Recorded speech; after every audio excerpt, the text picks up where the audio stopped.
नमस्कार दोस्तों, आज के हमारे इस वीडियो में हम आपके लिए उत्पन्ना एकादशी की व्रत कथा लेकर आए हैं। एक समय भगवान श्री कृष्ण और युधिष्ठिर महाराज के बीच संवाद हो रहा था। युधिष्ठिर महाराज बोले, भगवान, आप कहते हैं कि सहस्त्र यज्ञ करने से जो फल प्राप्त होता है उसकी तुलना मात्र एक एकादशी के व्रत से मिलने वाले फल से नहीं की जा सकती। कृपा आप मुझे बताएं कि यह एकादशी इतनी विशेष क्यों है और किस प्रकार यह इतनी मंगलमय बनी। इसके उत्तर में भगवान श्री कृष्ण कहने लगे, राजन, मार्गशीर्ष मास के कृष्ण पक्ष में आने वाली एकादशी पर भक्त को एकादशी व्रत करना प्रारंभ करना चाहिए। इसे उत्पन्ना एकादशी कहते हैं। इस प्रकार भगवान ने उत्पन्ना एकादशी की व्रत कथा शुरू करी। सतयुग में एक समय मूर नामक एक अत्यंत भयानक दैत्य रहता था, जिसने अपने क्रोध और बाहुबल से स्वर्ग के राजा इंद्र सहित समस्त देवताओं को पराजित करके अपने नियंत्रण में कर लिया था। इसलिए इस स्थिति से मुक्ति प्राप्त करने हेतु ब्रह्मा जी की अध्यक्षता में सभी देवता शिव जी की शरण में पहुँचे और स्वयं को बचाने के लिए भोलेनाथ से प्रार्थना करने लगे। तब भोलेनाथ बोले, हे देवराज इंद्र, इस घोर कष्टमय स्थिति से आपको केवल भगवान श्री हरि मुक्ति प्रदान कर सकते हैं। इसलिए आप उनकी शरण में जाइए, वो अवश्य आपको संरक्षण प्रदान करेंगे। यह सुन सभी देवतागण भगवान श्री हरि की शरण में क्षीर सागर पहुँचे।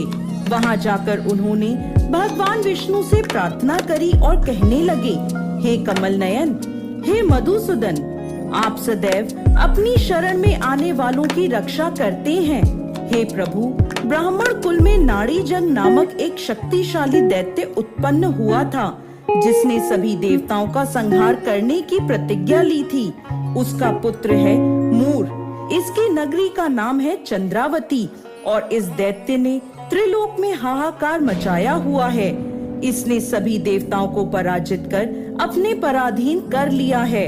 हमारी रक्षा करें। यह सुनकर भगवान श्री हरि क्रोधित हो गए और उन्होंने सभी देवताओं से कहा कि वह सभी इसी क्षण चंद्रावती पर आक्रमण करें और भगवान स्वयं इस युद्ध का नेतृत्व करेंगे। जब मूर दैत्य ने उन सभी को अपनी नगरी की ओर आते हुए देखा तो वो अपने सैनिकों के साथ गर्जना करता हुआ आगे बढ़ा। भगवान और मूर दैत्य के बीच भयानक युद्ध हुआ। मूर दैत्य ने अपनी मायावी शक्तियों का प्रयोग किया और भगवान श्री हरि उसे परास्त कर रहे थे। इस प्रकार देवताओं के 1000 वर्षों तक यह युद्ध चलता रहा। इसके बाद भगवान ने अपनी एक दिव्य लीला प्रकट करी। भगवान अचानक युद्ध क्षेत्र से अदृश्य हो गए और बद्रिका आश्रम में चले गए। वहाँ उन्होंने हेमावती नाम की एक अत्यंत सुंदर गुफा में विश्राम किया।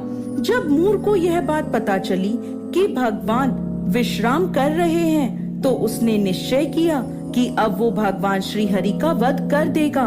उसी क्षण वो उस गुफा में पहुंच गया। उसी समय भगवान के शरीर से एक अति तेजमय कन्या उत्पन्न हुई।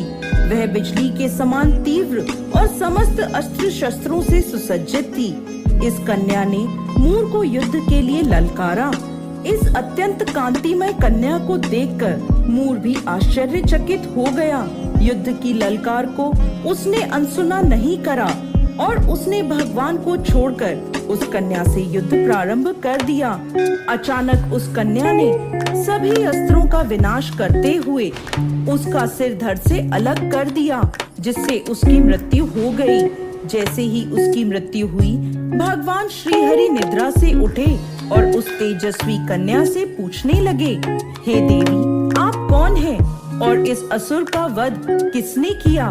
तब वह कन्या हाथ जोड़कर विनम्रता से कहने लगी, हे पूर्ण पुरुषोत्तम भगवान श्री हरि, मैं आपके ही दिव्य शरीर से उत्पन्न हुई हूँ और यह आपको क्षति पहुँचाना चाहता था, इसलिए मैंने इसका वध कर दिया।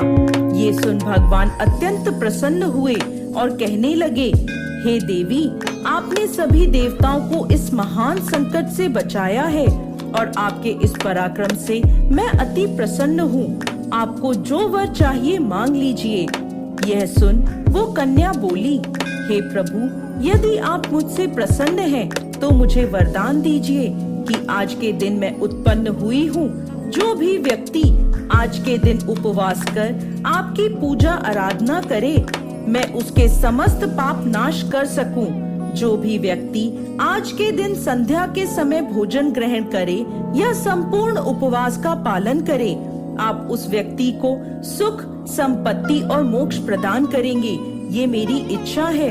यह सुनकर भगवान श्री हरि बोले, हे देवी, आप मेरी आध्यात्मिक शक्ति के रूप में कृष्ण पक्ष के 11वें दिन उत्पन्न हुई हैं। इसलिए संसार आपको एकादशी के नाम से जानेगा।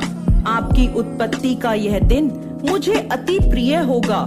आगे भगवान श्री कृष्ण कहते हैं, हे कुंती पुत्र, जो भक्त एकादशी के व्रत का पालन करना चाहते हैं, वह उत्पन्ना एकादशी से यह व्रत प्रारंभ कर सकते हैं। इस एकादशी का व्रत करने से हजारों यज्ञों से भी अधिक फल प्राप्त होता है।